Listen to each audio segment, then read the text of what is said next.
Okay. Everybody ready to dive back into the action potential? Yeah. Yay. Okay. Thank you for saying yes. All right.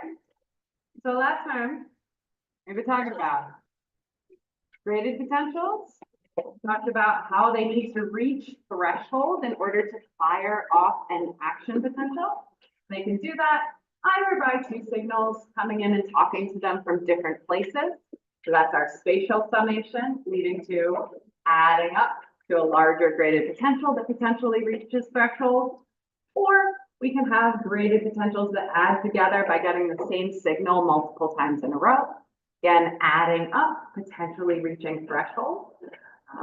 So kind of like a subway car filling up by people coming in from doors on either end, or by people getting in at multiple stops in a row. Right? Either way, when we get to an action potential, what we're talking about is we've had an initial depolarization. So we've gone from -70 up to -55. Probably by positive charges coming in. Probably those positive charges are sodium coming in along that electrochemical driving force. Okay. So we have that initial depolarization. Once we hit that threshold, that initial depolarization, we start to trigger our voltage gated channels, right? And so specifically for our voltage gated channels, I made one out of a cup, but I left it down in my office. Bring it next time. For our voltage gated sodium channels, they're the ones that are going to respond to that change up to -55 first. And what's happening with them is that they're starting in this position. And I have two gates, right? So when they start out, their inactivation gate at the bottom is open, right? But the reason no sodium is coming in is their activation gate is closed. As soon as we get to the threshold of -55, that activation gate opens. So now both of the doors in the voltage gated sodium channel are open. So we have sodium flowing all the way through, right? This creates our depolarization phase of the action potential up to +30. We got a little bit extra going on with those sodium channels. So as we get up to +30, right, we have a kind of delayed effect on the other gate on the sodium channel, right? So the bottom gate here, that's our inactivation gate. So after about a millisecond, which is about the time we get to +30, that inactivation gate swings closed. So we're now closing that sodium gate from the bottom at the end of our depolarization phase. So now sodium can't get in anymore, right? Activation gate is still open, but now we're blocked by that inactivation gate. So that stops the flow of sodium into the cell, okay? Which means that we're not going to keep going up and up and up. Nothing else happened. We'd kind of be at a plateau probably at about +30 until we do some sodium potassium pump stuff. But we actually sink back down, cell repolarizes, because we have another voltage gated channel. So the other voltage gated channel is our potassium voltage gated channel. We don't have to worry about how many gates, blah, blah, blah with potassium because it's just got one. Okay? So it's on that same time delay as the inactivation gate kind of. So that inactivation gate for the sodium was closing at about a millisecond when we get to +30. That potassium channel was kind of slow, but now it's opening around that same time. So as it's opening, right, when we open a door for potassium, when we open that potassium voltage gated channel, Now our potassium can move, but potassium wants to go the other direction, right? So potassium is leaving the cell, right? So as potassium leaves the cell, those positive charges are leaving the cell, that drops our membrane potential back down. And we're going to see that it actually drops it way down, a little past our original -70. But that's basically where we were at the end of last time. So you have this figure in your notes marking out all sorts of different time points along this process. A little later today, I'll walk you through in a series of questions. Make sure that you can identify all these parts. That was not our last little glimpse of this. But what we were looking at in the red line is what our action potential is going to look like overall, right? So that's our membrane potential changing in red. And what we're looking at with these two blue or bluish purple lines, those are corresponding to this other axis on the other side, the right side. So what we're seeing are changes to the permeability of the membrane to sodium. So here we can see where those voltage gated sodium channels fully opened, right? And it became super permeable to sodium at this time. And here we can see the permeability to potassium, right? And that's spiking during that repolarization, which is why all that potassium is leaving the cell during this time kind of point here on action potential. All right, so looking at that figure, I want you to go through this little checklist and check off what's true between time points B and C on that figure on the previous slide, which is number 17 in your set of the slides.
Take another couple seconds to just mentally go through that list.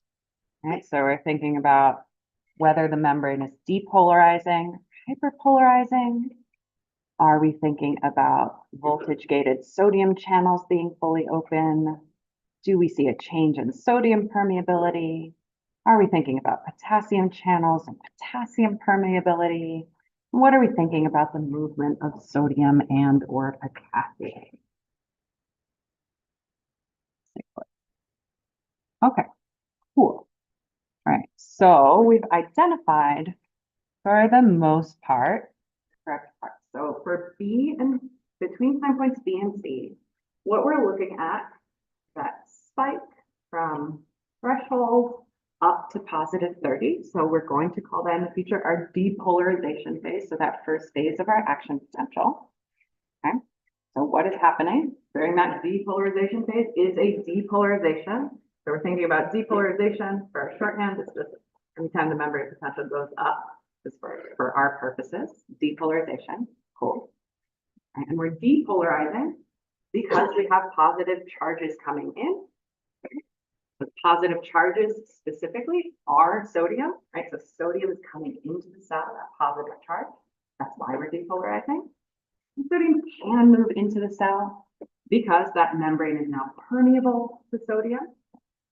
Permeable to sodium because those voltage-gated sodium channels are fully open at this point. So both the activation and the inactivation gates are open. So we're going to walk through many pictures of our action potential, right? And they're always just going to look like the same spike, dip, and then slowly coming back to rest, okay?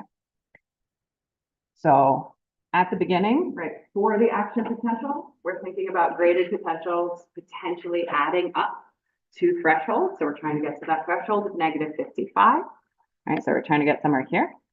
As soon as we hit it, we see this spike, right? So big old spike as we have these voltage gated sodium channels opening, right? So here in that blue part on the bottom figure, right? The label, this arrow goes looping all the way around to the side, right? So our gated sodium channels are opening here, right? So this is allowing sodium to come in.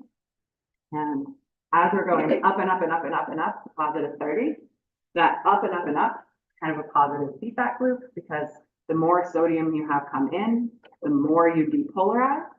So neighboring regions of the membrane might not have been up to -55 yet, but as sodium comes in, starts to spread out in the cell. Their voltage gated channels are getting triggered too, because they're getting to -55 as well. Boom, boom, boom, boom, boom. Okay. But all good things come to an end. So the inactivation of those sodium channels starts up at the top as we are coming to the end of our depolarization phase. And so this is actually happening like within the depolarization phase itself, just in a little bit. We start to see that flattening out of our peak here. Okay.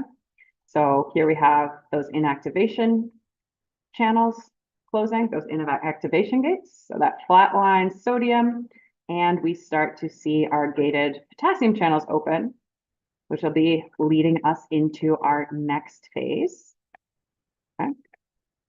So at that +30, as we have those sodium channels closing because of the inactivation gate, and the potassium channels opening because of their kind of time lag, okay? This means that potassium is leaving the cell, right? So potassium's leaving the cell. Here's our potassium permeability curve down at the bottom, right? So it's leaving the cell, causing us to go back down. Okay? So this is kind of the negative feedback back on that initial speed run up to +30, pulling us back down, back towards the resting membrane potential. And it actually takes a little while for those potassium channels to close back up, which is part of why we shoot down a little below rest and need our sodium to potassium pumps to get us back to our resting membrane potential. So this is a big table from your book talking about all your pieces of this puzzle, right? All right. So we're looking here at the different parts of an action potential. So we're looking at membrane potential at rest. So either before or after, right? So that membrane potential of -70. And we're looking at the state of our voltage gated sodium channels.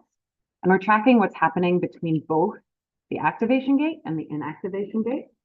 What we want to remember is for sodium to come into the cell, both those gates need to be open. So we're looking at the amount of sodium flow into the cell. And then we're looking at the voltage gated potassium channel. We're not bothering with multiple types of gates, so it's just open, closed, or in the process, okay, resulting in some amount of potassium flow. Okay.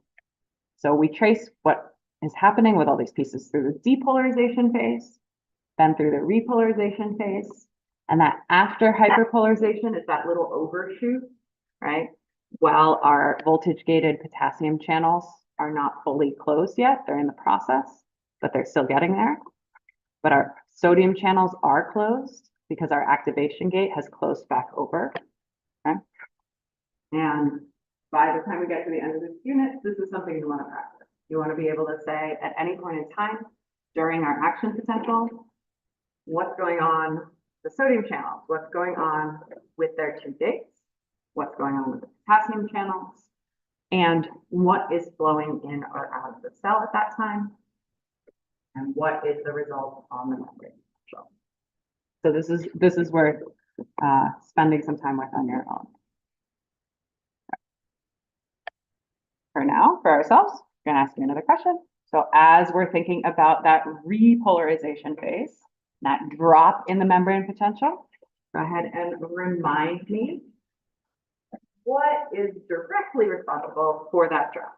So what's happening that causes that drop from positive 30 down to negative 70, and eventually even past it.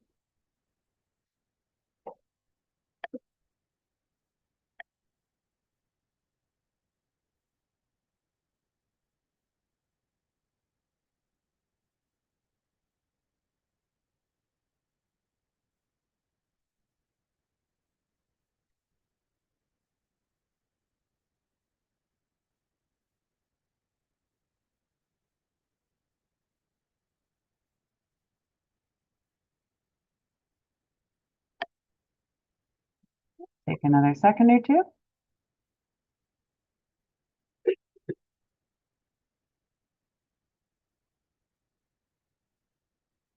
Okay.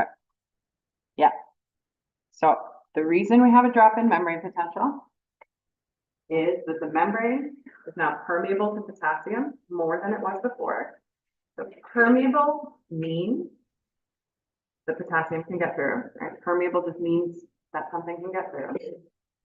So the reason it's permeable is that our potassium channels are open, but that's not one of our answer choices here. Okay? But it's that permeability to potassium that means potassium can cross the membrane. What potassium is doing is leaving, dropping down our membrane. Okay? So when we talk about action potential, our cells are using this for communication. Right? We refer to them as excitable if our cells are able to change their membrane potential and react in that kind of electric way. So neurons are an excitable type of cell. We'll also see that muscles kind of are as well. That'll be in our next unit. And our action potential is this big wave of depolarization, right? And then we also have to repolarize after we peak up to positive 30, because otherwise we don't really have all that much more place to go. Right? And we have to close over those voltage gated sodium channels again, so that we can send off another signal later. Right? Eventually, we're going to see that these action potentials that peak to positive 30 is going to travel like segment by segment down our axon till we get to the end of the axon terminal, which is where we're going to release our neurotransmitters to send a signal to the next cell usually. Walking through this graph again, right? So all the different ways we can think about it, right? So at rest, right? Now we're thinking about the membrane potentials and their relationship to equilibrium potentials. Okay? So our reminder, right? Our equilibrium potential for our potassium was about negative 94 millivolts. Oops, negative 94 millivolts. Our equilibrium potential for sodium is at about positive 60 millivolts. Okay. So when we are at rest, right? So when we're at rest, our permeability to sodium is lower than our permeability to potassium, right? So here at rest at negative 70, right? When our membrane potential is at negative 70, our potassium is more able to cross the membrane than the sodium through the leak channels. Right? Remember that our membrane is 25 times more permeable to potassium at rest. Okay, so that has nothing to do with the voltage gated channels. That's just the leak channels. Okay. And that's why we're so negative, because we're down near that equilibrium potential for potassium.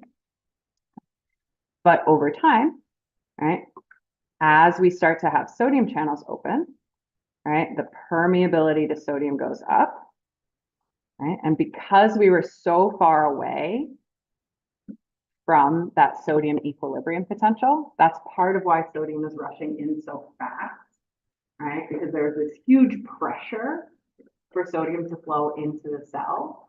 We just hadn't released it, right? But as soon as we make a doorway for that sodium, and we see that spike in our membrane potential, so we see our membrane potential going up, and as permeability to sodium goes up, so does our membrane potential change. We're peaking up to that action potential. So we went to threshold, opened those gates, opened the voltage gated channels for sodium, peaking us up to positive 30. And this happens over and over and over again, right? So we're not just opening one voltage gated sodium channel, we're opening a voltage gated sodium channel. The second a little bit of that membrane gets to a negative 55 difference across it, as soon as it opens its voltage gated sodium channel and sodium rushes in that region, that's rapidly going to affect all its neighbors, having more and more sodium opening. Okay. So we're going up and up and up because more and more and more of them are opening. They're slowly closing as we start to make this arc kind of over the top because of the inactivation gate. And as that is happening, right, our potassium channels are opening. So here we see the voltage gated potassium channels opening kind of around that positive 30 mark. We'll be a little hand wavy about it. Right, so as they open, now potassium is able to leave the cell. Okay.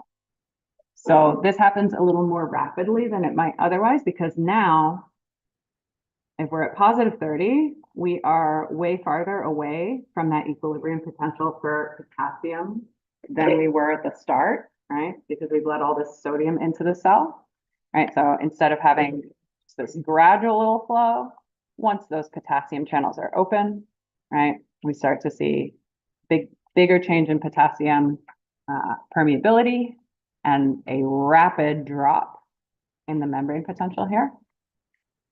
And we're not getting all the way up to our equilibrium potential for sodium because we closed the sodium channels before we got there, number one.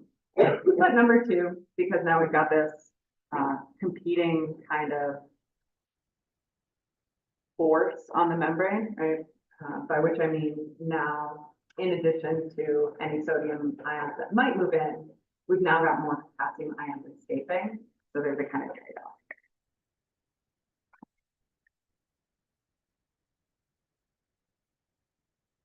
So when we are in this repolarization phase, and then in this after hyperpolarization, when we go below 0, right? What we have is we've got some closed sodium channels, right?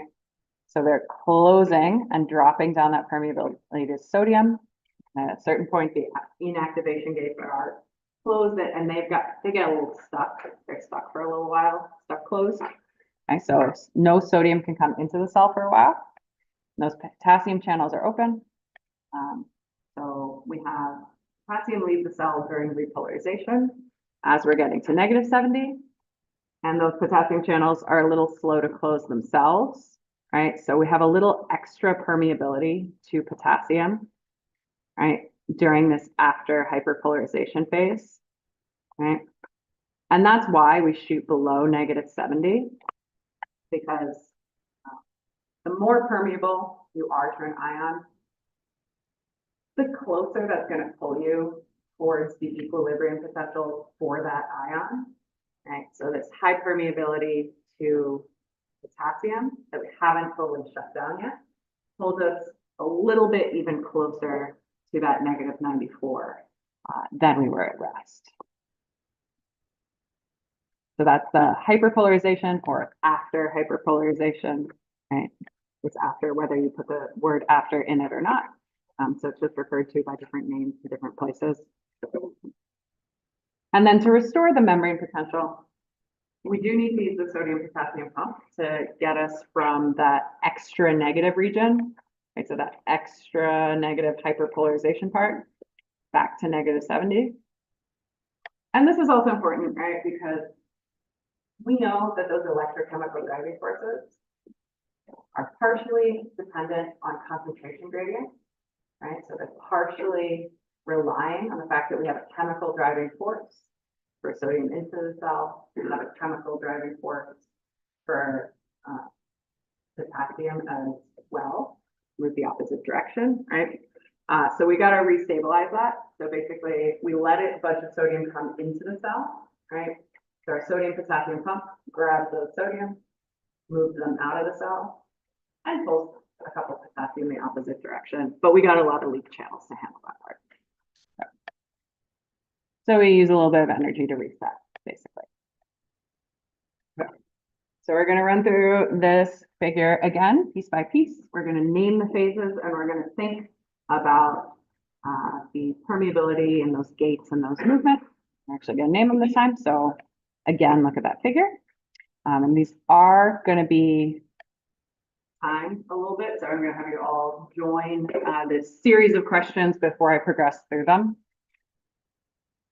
Not like a quiz for points. It's just this website gives me a limit of 3 questions I can ask you in question form because of how big our group is. But if I make it a quote unquote quiz, I can ask you as many as I want.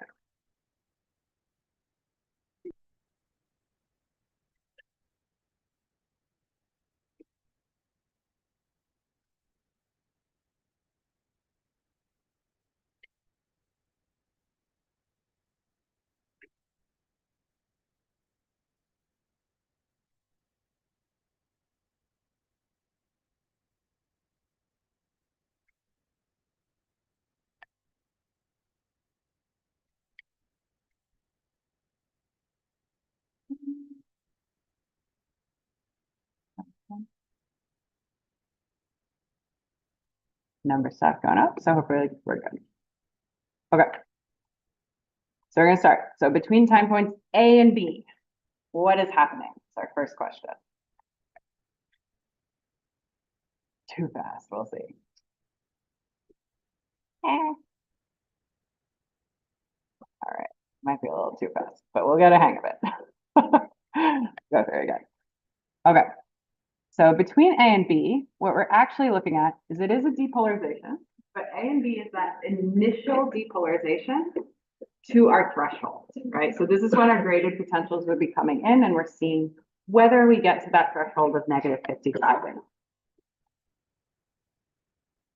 Which means time points B and C, between B and C, what do we got?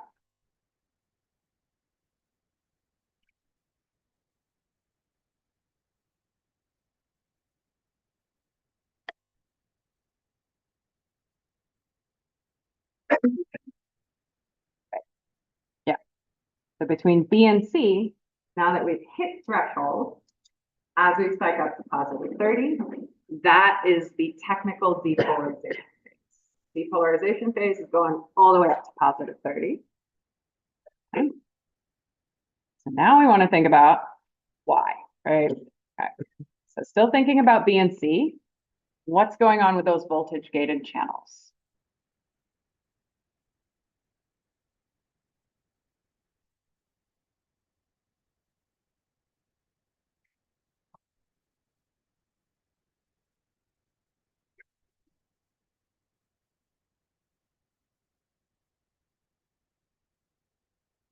Okay, cool.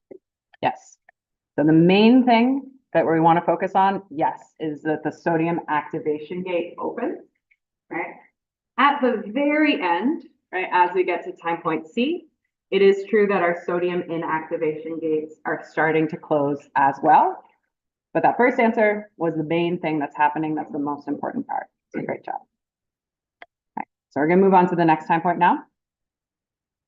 So between C and D, what's going on there? What phase of our action potential is this?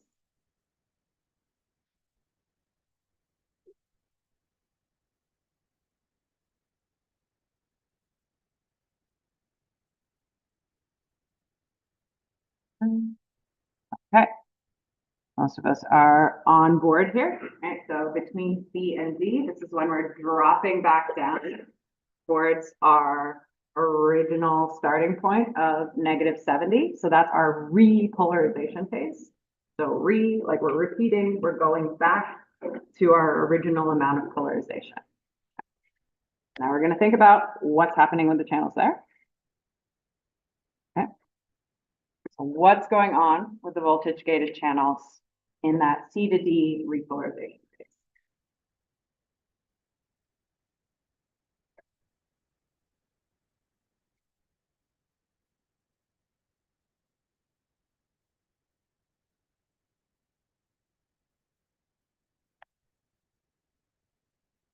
Okay, cool. So the most important thing, yes, is that the potassium channel is open. That's why we're dropping down. It also happens to be true. The reason we don't still have sodium coming in, because we're not all the way up to +60 yet, so sodium, it does have like a pressure to move in, is that overall, sodium can't get all the way through its voltage gated channel. The reason overall it can't get through is because of the inactivation gate at the bottom. So the activation gate is actually still kind of open. It doesn't reset back to its closed state until a little later on. Okay. But that inactivation gate has swung closed. Cool. All right. So finally, between D and F, what's going on there?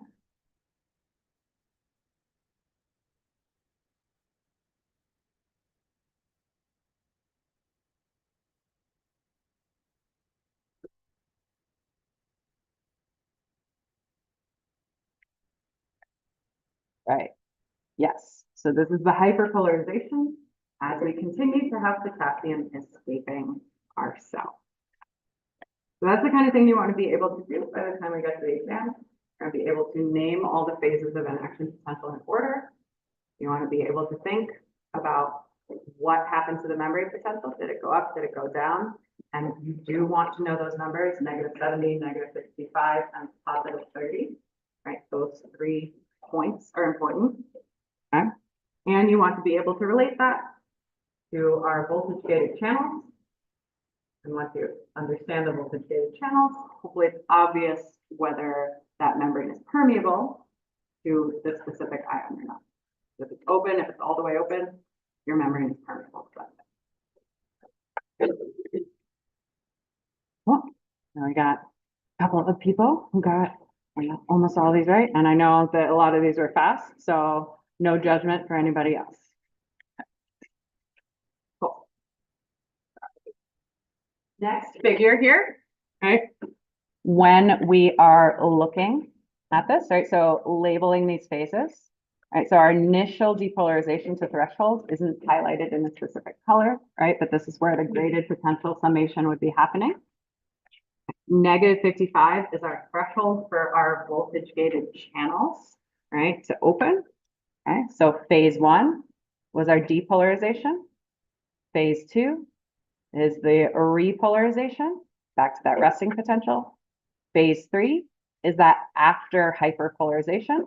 So that part where we're extra negative until we come back to rest. So during that after hyperpolarization phase, we get down to about -85. So not all the way down to the equilibrium potential to potassium, but close. Don't get all the way there because those voltage gated potassium channels do start to close, right, during this time point. And our sodium potassium pumps are always running, always running, always running. They were running to keep our neuron at the resting membrane potential anyway, originally, right? So they're still running here. They reestablish that resting membrane potential as they put sodium and potassium back where they belong. So questions about, click all over here. Questions about the flow of the action. talked a lot, but if you look at it in a picture and draw it out or do it in a table form for yourselves, hopefully it won't seem too bad once you've done it a couple times. An initial question.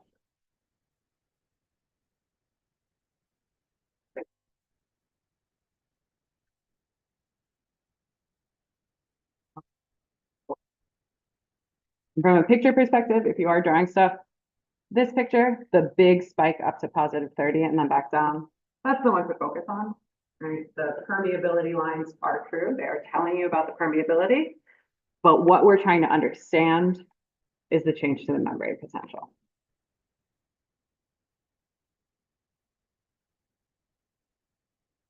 So we want to differentiate the action potential apart from graded potentials. Okay. One of the things that's true about an action potential, but not about our graded potential, is that the action potential is like a binary choice. You either have one or you don't. You don't have a bigger one, you don't have a smaller one, you just have an action potential or not. Doesn't matter how big your stimulus is, you're never gonna get up past positive 30 in response to a different type of stimulus. So we don't talk about like strong or weak action potentials in the way we would talk about a graded potential. So graded potential, graded has to do with like gradations, right? So it can be different in size. But an action potential, we just have one or we don't. Okay. So that has to do with this all or nothing principle of action potentials. This is why we could be really lazy if we weren't trying to trace the phases of an action potential and just draw them all as spikes, right? Because everyone is going to spike up to the exact same point, right? And an action potential is always going to have the same shape. Okay.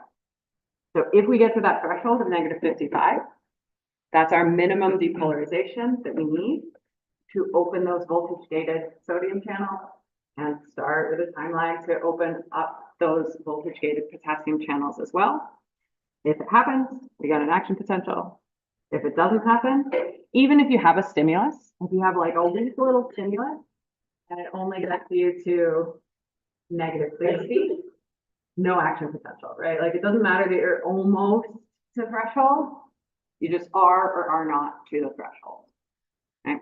So if you heard somebody reference a sub-threshold depolarization, that would be a depolarization that doesn't quite get to negative 55, doesn't quite get to our threshold for an action potential.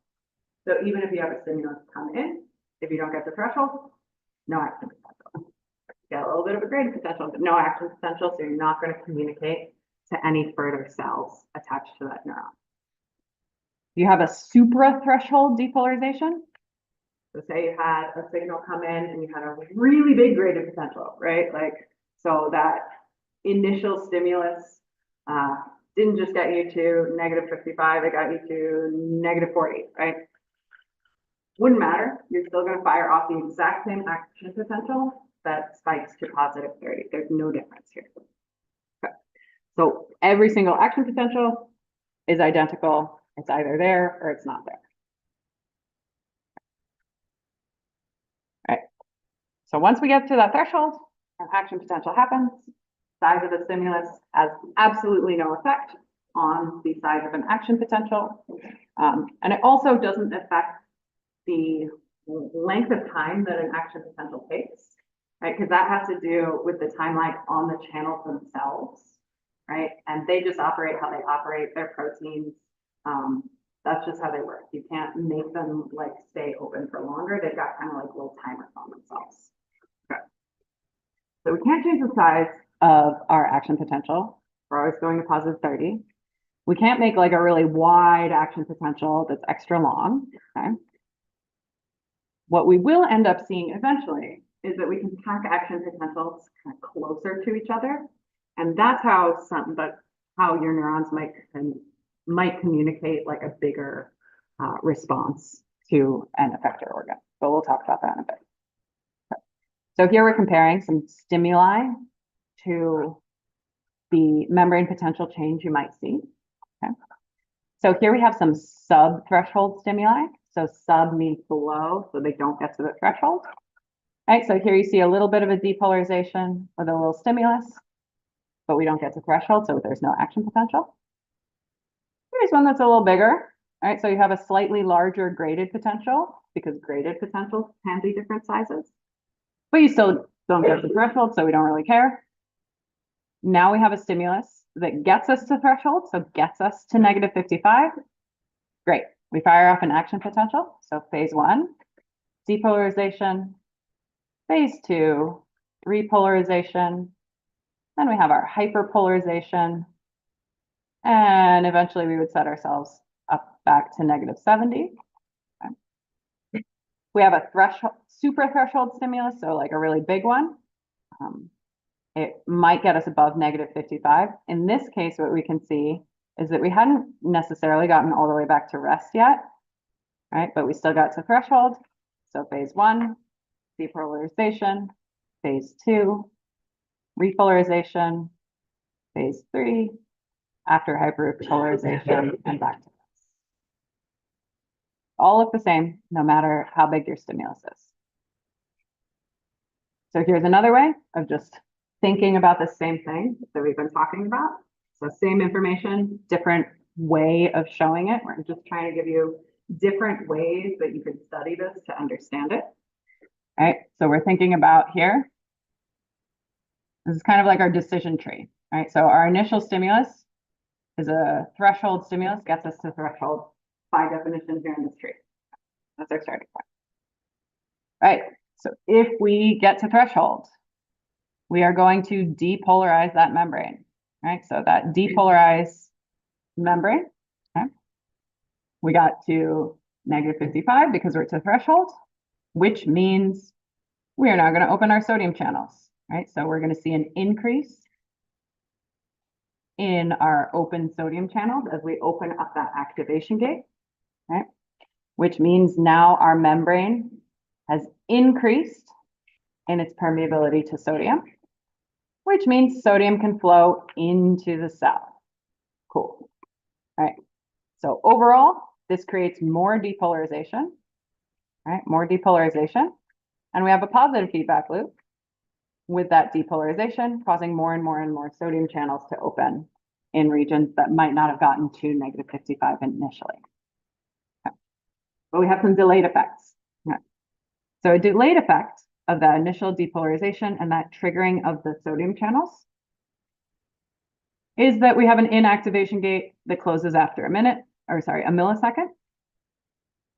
This is going to drop down our sodium permeability, okay, which means that we're dropping down the flow of sodium into a cell. Okay. At the same time, at that same amount of time lag, we opened a bunch of potassium channels. This increased our potassium permeability, which means we had more potassium flow out of the cell, right? So at the same time as we stopped sodium getting in, we let potassium out.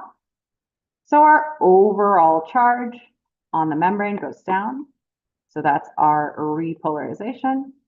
And so that's our negative feedback loop acting on that initial depolarization, because we don't want to go up and up and up and up forever and stay there, because then that neuron would basically be broken. A neuron that's always on is not going to help you because it's not going to be able to tell you anything about changes in your environment, changes in stimuli, right? And that's what we care about with a neuron. We're trying to observe stuff. Okay. So that's the same information, just in a different form. And here's that table again that I showed you before. Okay. Here we see a comparison of our different types of potentials. Right, so if you're confused about the difference between a graded potential and an action potential, which hopefully that's pretty clear, but we can compare where they're happening. Action potentials are starting at the axon helix and going down the axon, whereas our graded potentials are happening basically at the parts that are coming into the cell, so dendrites, or the cell body, the soma. Okay. Graded potentials are pretty weak. Action potentials are an all or none kind of situation. The reason it says 100 millivolts is it's adding up, going from -70 to 0, and then that +30 on top, right? We're thinking about directions in changes, We're thinking about whether they can add together, and we'll talk next, I think next, or we'll talk soon about refractory periods. You can also see the ions and channels involved. So another way to kind of break this information down for you to study from. Next, we're going to talk about those refractory periods.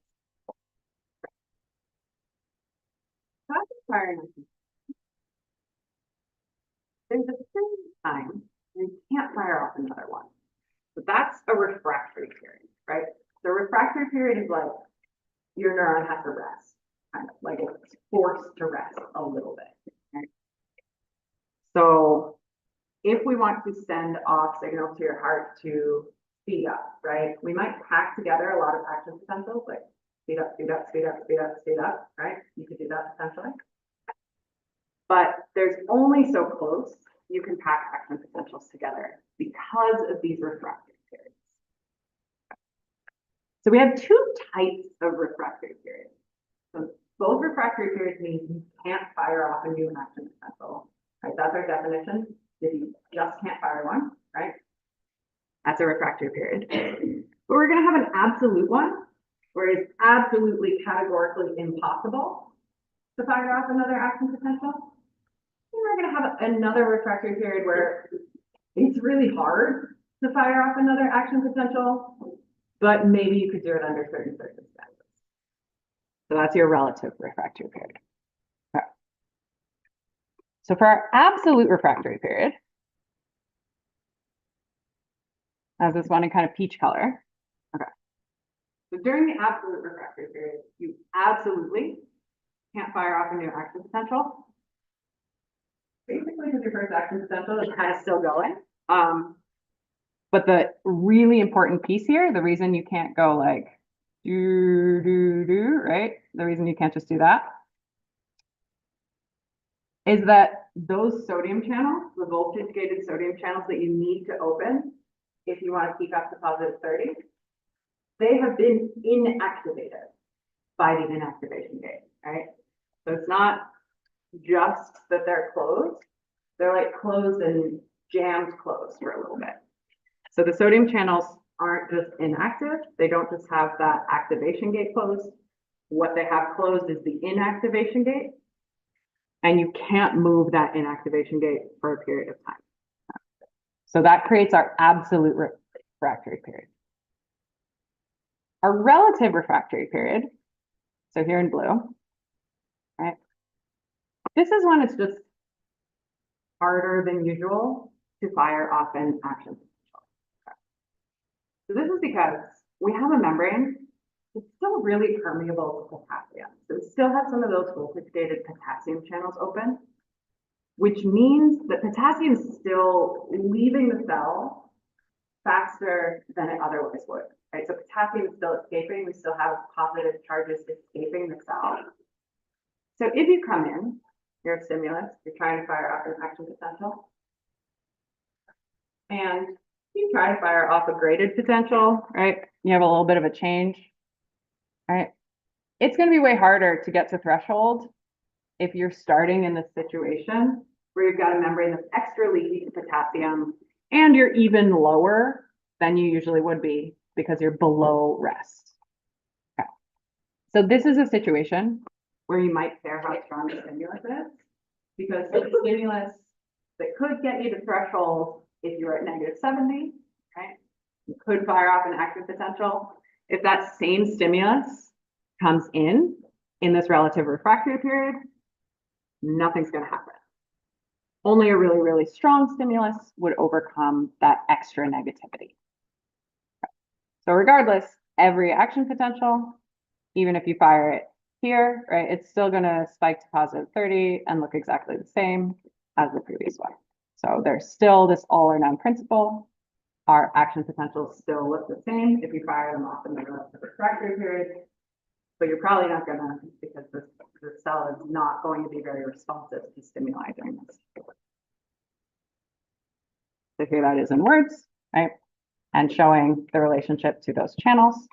So absolute, during depolarization, most of repolarization, because we have those inactivation gates, so you can let sodium in. Relative, at the end. Some of those sodium gates, some of those inactivation gates have swung back open. And now the sodium channels are just closed by the activation gate being closed.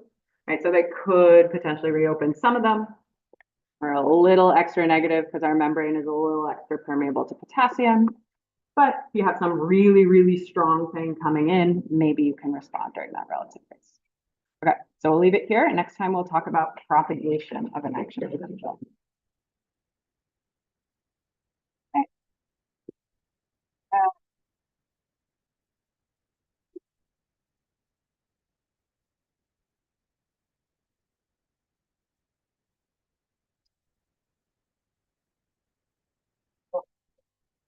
Okay.